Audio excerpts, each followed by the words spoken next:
I am reading Chapter 13 of A Planned Deception by Constance Cumbey. This is about Pierre Teilhard de Chardin, a patron saint of the New Age movement. A Jesuit priest, 5 times censored by his order for apostasy, laid much of the philosophical groundwork for both the New Age movement and its closely allied cousin, religious apostasy. His name was Pierre Teilhard de Chardin. Today, as the prophesied apostasy gains momentum, all too often the former tables are reversed.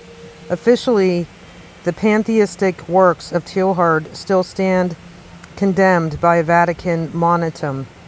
However, many times it is the Catholics who express their displeasure at his acceptance, who receive cold treatment from much of the American Catholic leadership. As is the case with Father Matthew Fox, Teilhard de Chardin's influence extended far beyond Catholicism. Secularists, mainline Protestants, and all too often even professed evangelicals have greeted his work with wild raves of approval.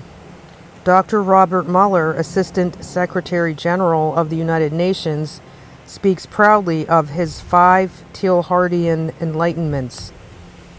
Jean Houston tells of her childhood memories of Central Park walks with this man. Marilyn Ferguson uses him perhaps more than any other source in the Aquarian conspiracy. Chardin's acceptance has not always been so universal as it is today.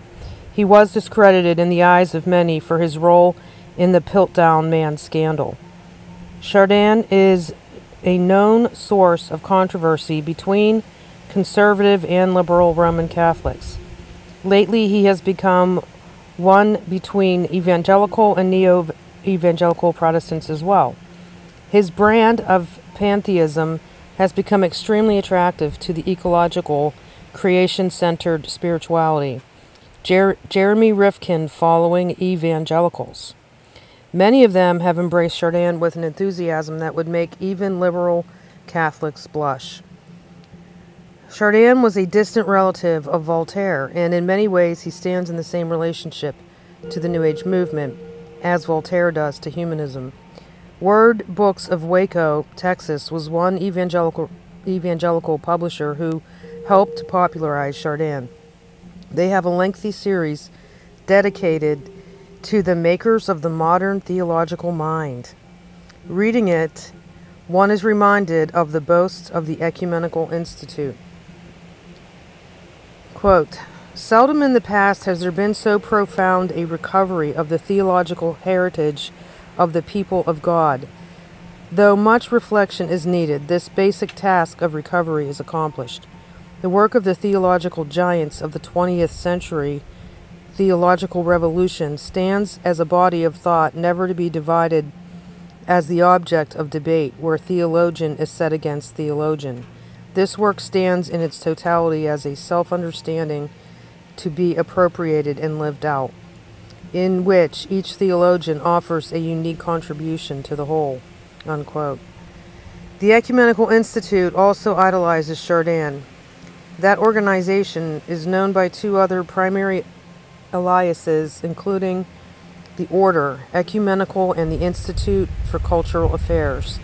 Their 1967, the Declaration of the Spirit Movement of the People of God, Century 20, is reprinted in its entirety with the appendix to this book. The author of the Word Books volume dealing with Chardin is Doran McCarty, a Kansas City Baptist Seminary professor. Reporting is one thing, I suppose, but McCarty's writing far exceeded simple reporting. He wrote about Chardin with a zeal that would seem commendable to any liberal Catholic or New Ager. The Calvin College Fellows appear to be strongly influenced by Chardin as well. In their book, Earthkeeping, they say, quote, "On an even more exalted level is the opinion of a Christian thinker, Pierre Teilhard de Chardin. Teilhard writes glowingly of this sudden deluge of cerebralization, this biological invasion of a new animal type which gradually eliminates or or subjects all forms of life that are not human. This irresistible tide of fields and factories, this immense and growing edifice of matter and ideas, all these signs proclaim that there has been a change on the earth and a change of planetary magnitude. And Teilhard goes on to speak with hope of a time when the earth shall become a solid sphere of harmonized substance. Unquote. Chardin may be tame material for at least one of those Calvin College authors, Calvin DeWitt, who was a co-laborer with Dominican priest Matthew Fox on the field of creation-centered spirituality. Pause. The wind is really blowing. I hope this isn't bothering you too much. Unpause. And even in the strongest bastions of Catholic conservatism, there have been occasional forays of Chardin infection. Heartbreakingly, one included Bishop Fulton J. Sheen, saying Chardin was faithful to his priesthood and his faith. He strongly suggested Chardin should be canonized. Quote, as one looks at the various trends in our day, one sees that Teilhard's conception of spirituality is in the forefront. He knew that he had to pass through many hazards, but his was directed principally to the cosmic world. Others have been directed to the human world.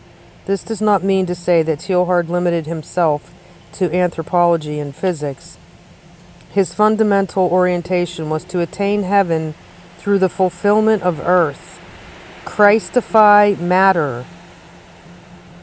It is very likely that within 50 years, when all the trivial verbal disputes about the meaning of Teilhard's unfortunate vocabulary will have died away or have taken a secondary place, Teilhard will appear like John of the Cross and Saint Teresa of Avila. Pause.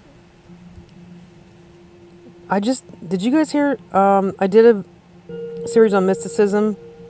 There was like 2 or 3 chapters about Teresa of Avila, who was levitating and being stabbed in the heart by demons. I mean, she said they were angels, but anyway, unpause.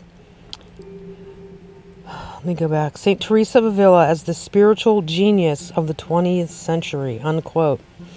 Romans 1:25 spoke of those who changed the truth of God into a lie and worshipped and served the creature rather than the Creator. Chardin greatly helped to intensify the trend of those doing just that in the 20th century.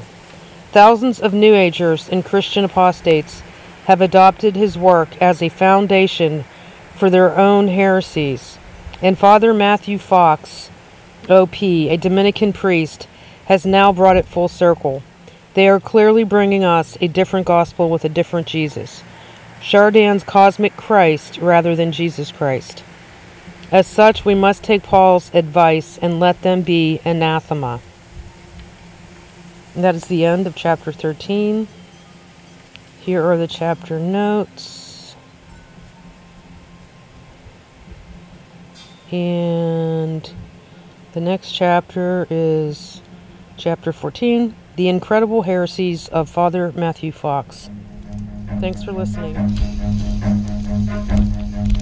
Run.